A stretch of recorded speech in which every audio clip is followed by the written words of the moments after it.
أعوذ بالله من الشيطان الرجيم.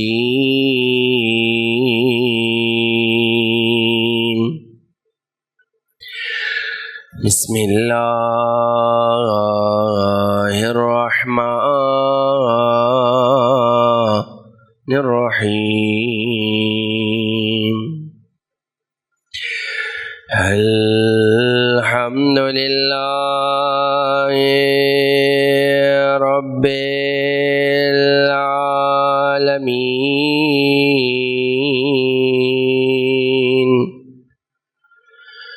الحمد لله كما هو أهله، والصلاة والسلام على سيد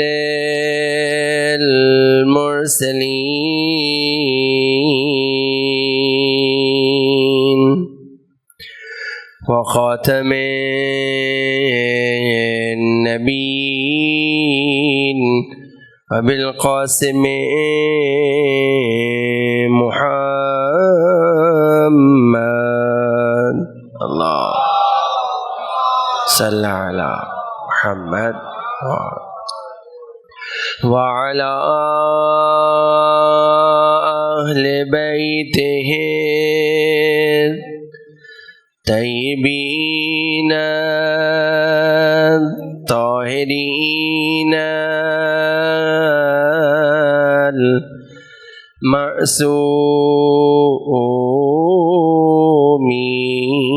المعصومين، ولعنة الله على أعدائهم أجمعين من الآن إلى قيام يوم الدين. اپنے اپنے اعمال کی قبولیت کے لیے، اپنے اپنے اطمینان قلب کے لیے، اپنی اپنی حاجات کی برابری کے لیے، مجاہدین اسلام کی فتح و نصرت کے لیے، زمانے کے امام کے ظہور میں تعجیل کے لیے بآواز بلند صلوات اللہ صلی علی محمد.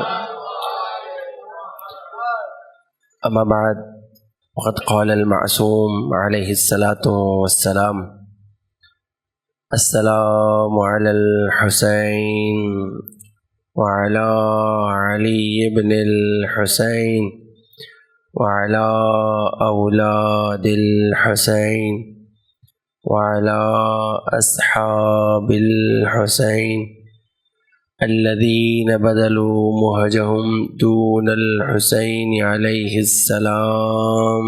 صلوات صلی علی محمد.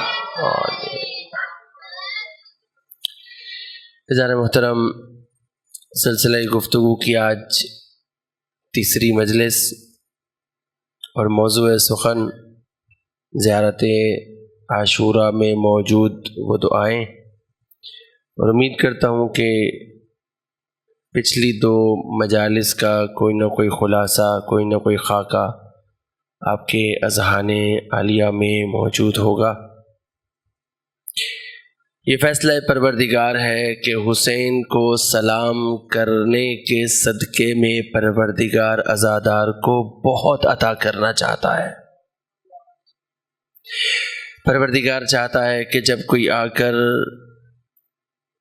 حسین ابن علی کو سلام کرے تو اس سلام کے نتیجے میں اسے اتنا پاک کر دیا جائے کہ 40 دن تک پروردگار اس کی کسی دعا کو رد نہیں کرتا. صرف یہاں تک نہ، بعض روایات میں نے دیکھا ہے، بڑی ذمہ داری کے ساتھ اس روایت کو آپ کی سماعتوں کو ہدیہ کرنے لگا ہوں کہ جب روز محشر پروردگار سیدہ سے کہے گا کہ اے میری کنیز تو کیا چاہتی ہے، تو بیوی کہیں گی کہ اے پروردگار میرا مقام اور منزلت اہل محشر پہ واضح کر دے۔ تو پروردگار کہے گا، روایت کی لفظ یہ ہیں کہ پروردگار سیدہ سے کہے گا کہ اے میری کنیز، اہل محشر میں موجود لوگوں کے دلوں میں جھانک کر دیکھ، جس کے دل میں حسین کی محبت موجود ہے اسے اٹھا کر اپنے ساتھ جنت میں لے جا۔ اللہم صلی علی محمد۔ اور پھر اگلا جملہ عجیب ہے، یہ کوئی خطیبانہ جملہ نہیں ہے کہ جوش خطابت میں آ کر میں بول رہا ہوں۔ روایت کی لفظ یہ ہیں کہ جس طرح سے پرندہ گندے دانوں میں سے اچھے دانوں کا انتخاب کرتا ہے، ایسے ہی سیدہ اہل محشر میں سے اپنے بیٹے حسین ابن علی کے چاہنے والوں کا انتخاب کریں گی۔ اور پھر یہ جو حق کے شفاعت بی بی کو عطا کیا ہے، جب یہ جنہیں بی بی نے انتخاب کر لیا ہے باب جنت پر پہنچیں گے، اب یہ لوگ کہیں گے اے پروردگار اب ہمارا مقام ان اہل معاشر کو دکھا۔ اب پروردگار اس زائر حسین کو جملہ بدلوں کہ وہ جس کے دل میں محبت حسین موجود ہوگی اسے بھی حق کے شفاعت عطا کرے گا۔ لیکن ایک دفعہ میں دیکھوں تو صحیح کہ آیا میں بی بی کے نظر کرم سے ان اچھے دانوں میں شمار ہو پاؤں گا کہ نہیں؟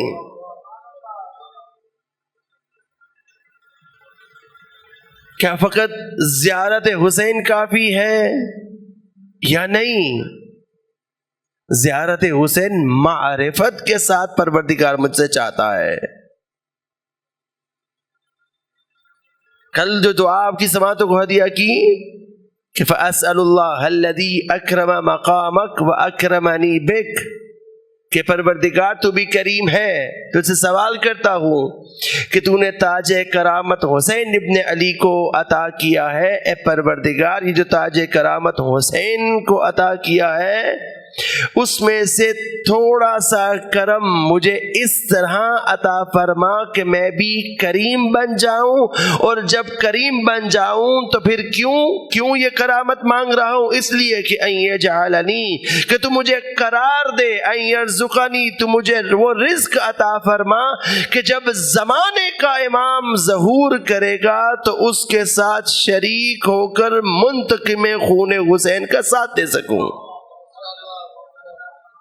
یعنی میں کیا کر رہا ہوں؟ عجیب ہے واقعاً، اگر آپ اس کی گہرائی میں اتر کر دیکھیں زیارت عاشورہ کی، تو میں کیا کر رہا ہوں؟ پہلے میں نے مفہوم زیارت کو سمجھا ہے کہ زیارت کا معنی عدول ہے، اس کے بعد میں نے سلام اطاعت بجا لاتے ہوئے اپنا سب کچھ حسین کو اس لیے دے دیا ہے کہ مولا جب میرے زمانے کا امام آئے گا اس میں بالحسین برکت ڈال کر مجھے واپس کر دیجئے گا۔ یعنی پروردگار مجھے مکرم بنانا چاہتا ہے۔ مکرم کی کل میں نے آپ کو عرض کیا تھا، مکرم یعنی جس پر کرم کیا گیا ہے، اور کل عرض کیا تھا آیت وہیں پر رہ گئی اور ہم منزل مصائب کی طرف چلے گئے۔ پروردگار قرآن میں ارشاد فرماتا ہے اولئک فی جنات مکرمون، یعنی جنت کے درجے ہیں۔ ایسا نہیں ہے کہ ہر شخص ہر درجے میں موجود ہوگا، یا پروردگار ایسے بھیڑ بکریوں کی طرح جنتیوں کو ایک کونے میں ٹکا دے گا، نا، جنت کے درجات ہیں۔ اور بعض جنت کے درجات ایسے ہیں کہ جن کے بارے میں ملتا ہے کہ سال میں ایک دفعہ حسین ابن علی کی زیارت ہوگی، اور بعض درجے ایسے ہیں کہ 70 سالوں میں ایک دفعہ حسین کی زیارت ہوگی۔ یہ جو مکرمین کی جنت ہے، یہ کون سی جنت ہے؟ مکرم اسے کہتے ہیں کہ جو اپنے زمانے کے امام کی، توجہ کیجیے گا، جو اپنے زمانے کے امام کی نصرت کرنے کے لیے اپنے آپ کو تیار کر سکے، یہ شخص مکرم ہے۔ اب جب یہ شخص مکرم بنتا ہے تو پروردگار اسے کیا عطا کرتا ہے؟ وہ شخصیت زمانہ غیبت کبریٰ میں، وہ شخصیت کہ جنہوں نے امیر المؤمنین کی ذات پر ایسا پہرا دیا کہ جب لوگوں نے یہ شکوہ کرنا شروع کیا، شبہات اٹھانے شروع کیے کہ یہ کیسے ممکن ہے کہ میدان خم غدیر میں 1.25 صحابہ موجود تھے اور اللہ کے رسول نے من کنت مولا فہذا علی مولا کا اعلان کیا، سارے صحابہ نے سنا اور رسول خدا کے بعد سارے کے سارے صحابہ پھر گئے، یہ کیسے ممکن ہے؟ 1 2 10 20 25 ہزار 2000 10,000 کو خریدا جا سکتا ہے، لیکن کیا 1.25 لاکھ کے 1.25 لاکھ صحابہ کو خرید لیا گیا؟ سوال تو بنتا تھا نا، وہ 1.25 لاکھ بالآخر کہاں گئے کہ جب رسول کی رحلت ہوئی تو کوئی بھی نہیں کھڑا ہوا؟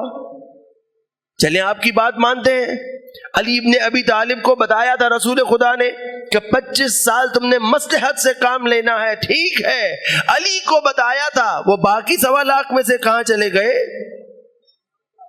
اب جب غیبت کبریٰ میں یہ سوال اٹھایا گیا، امیر المومنین کی ولایت پر شبہات پیش کیے گئے معاشرے کے اندر، تو اب کون کھڑا ہوا؟ اب وہ کھڑا ہوا جو مکرم بننا جانتا تھا، آیت اللہ ابراہیم امینی صاحب الغدیر، جنہوں نے کتاب لکھی ہے الغدیر، اور اس الغدیر کو لکھنے کے لیے انہوں نے کئی ملکوں کا سفر کیا ہے۔ 10 سال کی محنت کے بعد انہوں نے کتاب الغدیر اس طرح سے لکھی کہ اب کوئی اگر علی کی ولایت پر کوئی شبہ رکھتا ہے تو کتاب الغدیر اس کے سامنے کھڑی ہو جاتی ہے کہ خبردار، علی کی ولایت پر پہرا دینے کے لیے امینی نے مجھے اپنے ہاتھ سے لکھا ہے۔ کیا اثرات ہیں؟ پروردگار کیا عطا کرتا ہے؟ چونکہ علامہ امینی نے اپنے زمانے میں موجود اس امام کی ولایت پر پہرا دیا ہے جو امام الکل فی الکل ہے۔ ان کا طالب علم خواب میں دیکھتا ہے کہ امیر المؤمنین حوض کوثر پر کھڑے ہیں، توجہ کیجئے گا، مکرم بتانا چاہتا ہوں، اور پھر آج دوسری دعا کی طرف بڑھیں گے۔ خواب میں دیکھتا ہے کہ حوض کوثر پر امیر المؤمنین کھڑے ہیں، لوگ ہاتھ میں اپنا کاسا لیے امیر المؤمنین کے پاس جاتے ہیں اپنی باری پر، اور امیر المؤمنین کاسے کے ذریعے حوض کوثر سے پانی لے کر اس کو کاسا بھر کے دیتے ہیں اور وہ اپنا جام پیتا ہے۔ کہا اسی لائن میں نے دیکھا کہ علامہ امینی بھی کھڑے ہیں، علامہ امینی کے ہاتھ میں بھی جام موجود ہے اور علامہ اپنی باری کا انتظار کر رہے ہیں۔ جیسے ہی علامہ امینی کی باری آئی، علامہ نے اپنا کاسا امیر المؤمنین کے آگے کیا، مولا نے علامہ امینی سے کاسے کو پکڑ کر سائیڈ پہ رکھا، اپنے چلو میں حوض کوثر سے پانی بھر کے کہا امینی اس سے پیو۔ کیسا مکرم بنایا، کیسا مکرم بنایا۔ کیوں؟ کیونکہ امینی نے اپنی زندگی میں علی کی ولایت پر پہرا دیا ہے، نصرت امام میں ایک چھوٹی سی کاوش کی ہے، اور امام امینی کو مکرم کا درجہ عطا کر رہے ہیں۔ اب ذرا میں رخ کروں کہ جب میں حسین کی زری پر کھڑا ہو کر یہ کہتا ہوں فَأَسْأَلُ اللَّهَ الَّذِي أَكْرَمَ مَقَامَكَ وَأَكْرَمَنِي بِكَ، اے پروردگار تجھ سے سوال کرتا ہوں کہ مجھے بھی مکرم بنا دے، لیکن کیسے مکرم بنا؟ حسین کے واسطے سے۔ حسین کو تو نے مکرم بنایا ہے، مجھے بھی پروردگار تو مکرم بنا۔ عزیزو، یہ دعائیں چھوٹی دعائیں، پروردگار آپ کو بڑی بڑی چیزیں عطا کرنا چاہتا ہے حسین کے واسطے سے۔ دوسری دعا جو زیارت عاشورہ میں آپ اور میں تلاوت کرتے ہیں، کیا؟ اللہم اجعلنی عندک وجیہا بالحسین فی الدنیا والآخرہ۔ درود پڑھے محمد و آل محمد پر، صلی علی محمد وآل۔ اتنی بڑی دعا مانگ رہا ہوں، اے پروردگار اجعلنی، مجھے قرار دے، عندک، اپنے پاس، کیا قرار دے؟ وجیہن، وجاہت والا، خوبصورت۔ لیکن کیسے؟ دعا مانگنے کا سلیقہ پروردگار سکھا رہا ہے کہ اللہم اجعلنی عندک وجیہن، کیسا خوبصورت قرار دے؟ کس کے واسطے سے؟ بالحسین، حسین کے واسطے سے۔ پورا پیکج دے رہا ہے پروردگار کہ دعا کرو کہ پروردگار مجھے خوبصورتی چاہیے، فی الدنیا والآخرہ، اس دنیا میں بھی اور آخرت میں بھی۔ اب ذرا ایک ایک لفظ کو رک کر آپ میرے ساتھ ذرا قرآن سے مشاہدہ کیجئے تاکہ آپ کو پتہ چلے کہ یہ زیارت عاشورہ کن اسرار کی حامل ہے۔ پہلا لفظ اللہم، اے میرے پروردگار، اجعلنی، مجھے قرار دے۔ جعلہ کا لفظ قرآن میں میرے ساتھ سفر کیجئے گا، جا بجا پروردگار جعلہ کے لفظ کو استعمال کرتا ہے۔ کیا مطلب ہے جعلہ؟ اردو میں ہم سادہ سا مطلب کرتے ہیں قرار دے، ایسے ہی ہے؟ آئیے ذرا میرے ساتھ سفر کیجئے۔ پروردگار ارشاد فرماتا ہے وَإِذِ ابْتَلَىٰ إِبْرَاهِيمَ رَبُّهُ بِكَلِمَاتٍ فَأَتَمَّهُنَّ قَالَ إِنِّي جَاعِلُكَ لِلنَّاسِ إِمَامًا۔ جب ہم نے ابراہیم کو امتحان میں مبتلا کیا، فَأَتَمَّهُنَّ، تو ابراہیم نے 100% اس امتحان کو کامیابی سے ہمکنار کیا۔ اس سے پہلے پروردگار نہیں کہتا انی جاعلک، یہاں پر بھی جاعل کا لفظ استعمال کیا، انی جاعلک للناس اماما، میں تجھے لوگوں کا امام بنا رہا ہوں۔ علماء فرماتے ہیں، مفسرین لکھتے ہیں کہ جب تک ابراہیم نے امتحان پاس نہیں کیا، پروردگار نے یہ نوید نہیں سنائی کہ میں تجھے لوگوں کا امام قرار دینے لگا ہوں۔ اس کا مطلب یہ ہے کہ ابراہیم نے پروردگار کی بارگاہ میں امتحانات کو پاس کرنے کے بعد اپنے اندر وہ صلاحیت پیدا کی ہے کہ اب آواز پروردگار آتی ہے انی جاعلک للناس اماما، کہ میں تجھے لوگوں کا امام بنانے لگا ہوں۔ اسی طرح جب آدم کو بھیجا ہے تو کیا کہا کہ میں تجھے زمین پر خلیفہ، وہاں پر بھی لفظ جعلہ استعمال کیا۔ یعنی کیا مطلب؟ جعل کا مطلب یہ ہے کہ پہلے مجھے اپنے اندر اس صلاحیت کو، اس ظرفیت کو جگانا ہے، پیدا کرنا ہے کہ جس ظرفیت کو دیکھنے کے بعد پروردگار مجھ پہ اپنا انعام نازل کر سکے۔ اللہم اجعلنی عندک، تیرے پاس۔ جب حسین کا واسطہ تو جے رہا ہوں تو عندک کا لفظ کیوں استعمال کیا جا رہا ہے؟ آئیے ذرا قرآن میں دیکھیے، جا وجہ پروردگار نے عندک کے لفظ کو استعمال کیا ہے۔ وہاں جہاں زن فرعون جناب آسیہ بنت مزاحم، جب پتہ چلا نا فرعون کو کہ آسیہ گھر کے خدا کو چھوڑ کر موسیٰ کے خدا پر ایمان لے آئی ہے، تو کہا آسیہ میں نے تجھے ملکہ بنا کر رکھا ہوا ہے، تیرے ناز نخرے اٹھاتا ہوں، تیرے خرچے پورے کرتا ہوں، تجھے اپنے محل میں جگہ دی رکھی ہے۔ عزیزو، خاتون سب کچھ برداشت کر سکتی ہے، لیکن جو اس پر آپ نے خرچ کیا ہے، جس دن آپ نے وہ گنوانا شروع کیا، وہ برداشت نہیں کر پاتی۔ جیسے ہی جناب آسیہ کو استقانا کہ میں نے تجھے اپنے گھر میں جگہ دے رکھی ہے، اسی وقت جناب آسیہ کے دل پہ چوٹ لگی اور اسی وقت دعا کی رب ابن لی عندک بیتا فی الجنہ، اللہم اجعلنی عندک، یہاں پر جناب آسیہ استعمال کر رہی ہے عندک، یعنی کیا مطلب؟ اے میرے پروردگار، یہ فرعون جو مجھے اپنے محل کے تانے دے رہا ہے، پروردگار میرے دل پر گراں گزر رہے ہیں، پروردگار مجھے اچھا نہیں لگا، پروردگار رب ابنی لی عندک بیتن، پروردگار اپنے پاس میرے لیے گھر بنا، کیوں کہہ رہا ہوں عندک؟ اللہم اجعلنی عندک وجیہا، اپنے پاس سے تو مجھے وجاہت عطا فرما، کیوں؟ اس لیے انسان ہے محدود، وہ ہے لامحدود، جب انسان اپنی ہستی کو اٹھا کر اس کی ذات میں مدغم کر دیتا ہے، وہ لامحدود محدود انسان کو لامحدود بنا دیتا ہے۔ آپ کہیں گے قبلہ یہ کیا کہہ دیا آپ نے، وہ تو لامحدود ہے، انسان کیسے لامحدود ہو گیا؟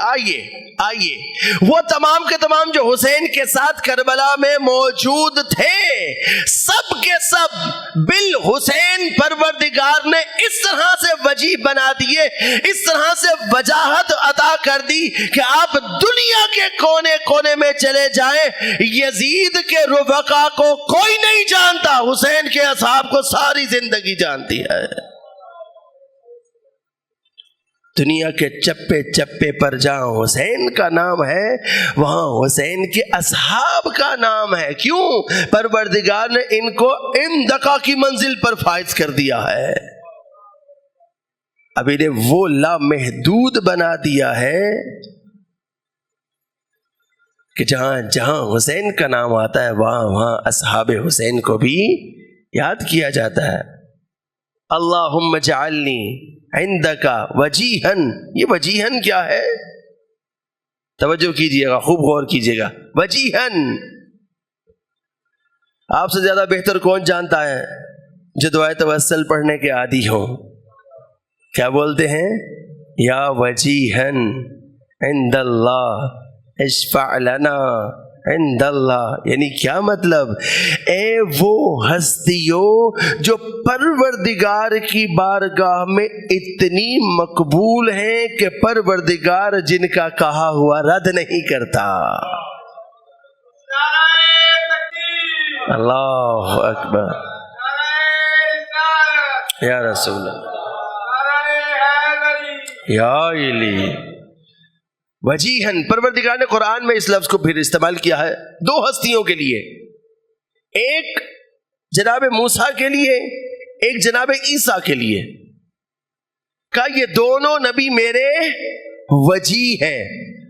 جناب عیسیٰ کے لیے وجیہ استعمال کیا اور جناب موسیٰ کے لیے لفظ وجیہ کو استعمال کیا، یعنی اگر کوئی چیز پروردگار کے نزدیک وجیہ ہو جائے، جملہ سنیے گا، میں نے انسان کا لفظ نہیں کہا، کوئی بھی چیز جب پروردگار کے نزدیک وجیہ ہو جاتی ہے لکڑی، لیکن اتنی طاقت رکھتی ہے کہ جب موسیٰ اسے پانی میں مارتا ہے پانی راستہ دے دیتا ہے۔ ایک یہ وجاہت ہے، کبھی زمین پر گراتا ہے تو اژدہا میں بدل جاتا ہے، اور دوسرا وجیہ نبی کون ہے؟ عیسیٰ علیہ السلام۔ پروردگار نے عیسیٰ کو ایسا ہاتھ عطا کیا تھا کہ جیسے ہی عیسیٰ اپنے ہاتھ کو مردوں کے اوپر پھیرتے تھے مردہ زندہ ہو جاتا تھا۔ کیسی وجاہت چاہیے؟ ایک وجاہت آج ہمارے معاشرے میں عام ہو گئی ہے، آپ اسٹیٹک کلینک میں چلے جائیں، وہ آپ کو 2 مہینوں کے اندر ایسا وجیہ بنا دیں گے کہ 70 سال کی نانی 18 سال کی دکھائی دیتی ہے۔ ایسا ہے کہ نہیں؟ کیا ایسی وجاہت چاہیے؟ نا، میں وہ وجاہت چاہتا ہوں جو اندہ کا ہے، اور فی الدنیا والآخرہ، یہ جو اسٹیٹک کلینک سے وجاہت آئے گی یہ کتنے دنوں کی ہے نہیں معلوم، لیکن مجھے جو وجاہت چاہیے وہ ایسی وجاہت چاہیے کہ جسے کبھی میں دعائے توسل میں مانگتا ہوں، کبھی آیت کی تلاوت کرتے ہوئے موسیٰ کو وجیہ پڑھتا ہوں، کبھی عیسیٰ کو وجیہ پڑھتا ہوں۔ دیکھو تو صحیح، کربلا خداوند کریم مجھے حسین کی بارگاہ سے کتنی بڑی چیز عطا کر رہا ہے، وجیہن، یعنی پروردگار ظاہری وجاہت کی بات نہیں کر رہا. چلے آئیے مطلب کو اور آسان کروں. کون ہے یہ؟ حبشی ہے، سیاہ فام ہے،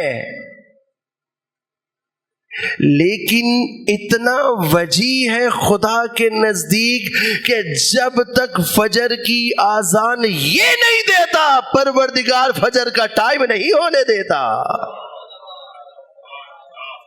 اور جب کوئی آیا آ کے رسول خدا سے کہا یا رسول اللہ، بلال اشہد انا نہیں بول پاتا، بلال اشہد انا بولتا ہے، تو کیا جواب دیا؟ کہا تمہیں نہیں معلوم بلال کا سین پروردگار کے نزدیک شین بن کر جاتا ہے. کیسی زیبائی دیکھی پروردگار نے. اس کا مطلب ہے ظاہری وجاہت نہیں میں مانگ رہا حسین ابن علی سے، میں ایسی وجاہت مانگ رہا ہوں کہ جسے اگر پروردگار میرے اندر دیکھے تو مجھے بلال بنا دے گا. ذرا آگے بڑھیے. ایک اور مثال ذہن میں آ گئی. کون ہے؟ فضا. کہاں سے تعلق ہے؟ حبشہ سے. لیکن مقام اور منزلت کیا ہے کہ آپ اور میں سورہ دہر پڑھتے ہوئے جب یہ جملہ بولتے ہیں، جب یہ آیت پڑھتے ہیں انما نطعمکم لوجہ اللہ لا نرید منکم جزاء ولا شکورا، تو اہل بیت نے صرف روٹیاں نہیں دی، فضا بھی ساتھ شامل ہوتی ہے. چلیں آگے بڑھیے. یہ کون ہے؟ یہ بھی سیاہ فام ہے، رنگ سیاہ ہے، پسینے سے بدبو آتی ہے، خون سے بدبو آتی ہے، لیکن اتنا وجیہن عند اللہ بن جاتا ہے کہ جب حسین کا جون دشت کربلا میں گرتا ہے، حسین آ کر اپنا رخسار جون کے رخسار پر رکھ دیتے ہیں. اللہ اکبر. کس کس کا بتاؤں؟ چلیں ایک لمحہ اور آگے بڑھیے. یہ منبر کا کمال ہے، ایسی مثالیں ذہن میں آ رہی ہیں. پروردگار ایسی زیبائی جب کسی کے اندر دیکھتا ہے تو اسے کیا عطا کرتا ہے؟ وہ کچھ عطا کرتا ہے کہ نبی اتنی دیر تک انتظار کرتا رہا. لیکن یہاں پر جیسے ہی یہ حبشہ سے تعلق رکھنے والی سیاہ فام خاتون اس نبی کی زوجیت میں آتی ہے، پروردگار زمزم والا اسماعیل عطا کر دیتا ہے. کس کس مثال کو لوں؟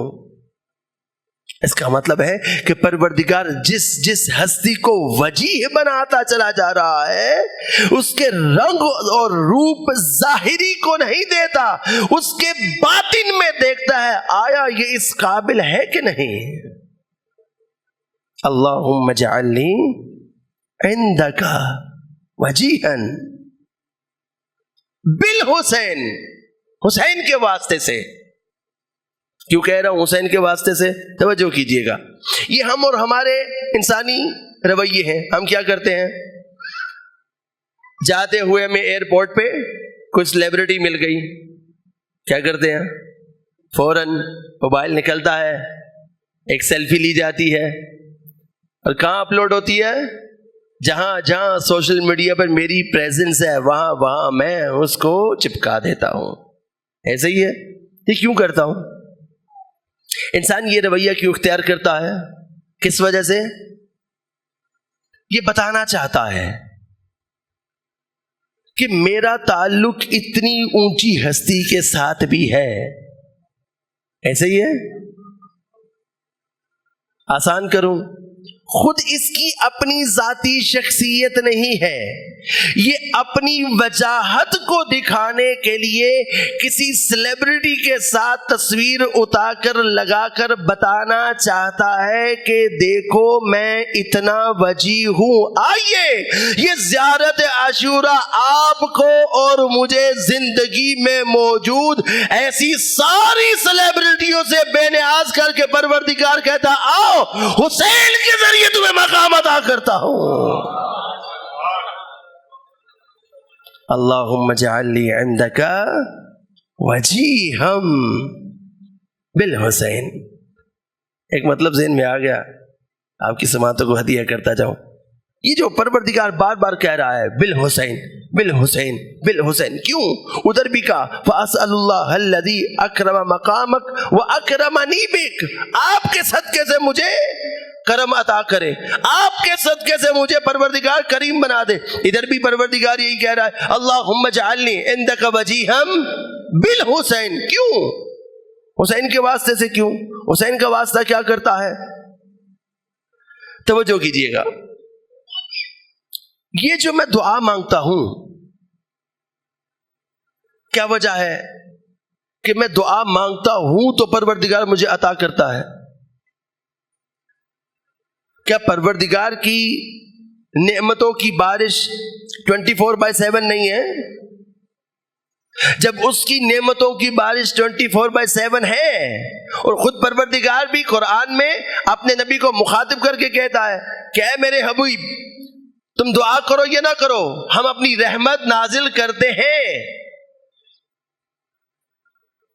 تو اگر اس کی رحمت ہر وقت نازل ہو رہی ہے تو ایسا کیوں ہے کہ میں بیمار ہوتا ہوں اور دعا کرتا ہوں تو مجھے شفا عطا کرتا ہے؟ کہ نعوذ باللہ پروردگار کے پاس کوئی لمیٹڈ سا پیکج ہے کہ اس نے ایک بندے کو شفا دے رکھی ہے، اب جب تک وہ مکمل شفا یاب نہیں ہوگا تب تک اس سے وہ لے کر واپس کسی اور کو نہیں دے گا؟ کیا ایسا ہے؟ کیا ایسا ہے کہ 24/7 میں پہلے وہ امریکہ والوں کو بھگتا لے گا اور پھر اس کے بعد جب یہاں پر سورج طلوع ہوگا پھر وہ ادھر رخ کرے گا؟ کیا ایسا ہے؟ نہیں، ایسا نہیں ہے. اس کی رحمت کی بارش ہر وقت جاری و ساری ہے. پھر کیا وجہ ہے؟ کیا وجہ ہے کہ میں بے روزگار ہوتا ہوں، پروردگار کی بارگاہ میں دعا کرتا ہوں، سجدہ ریز ہوتا ہوں، اس سے مانگتا ہوں، حسین کا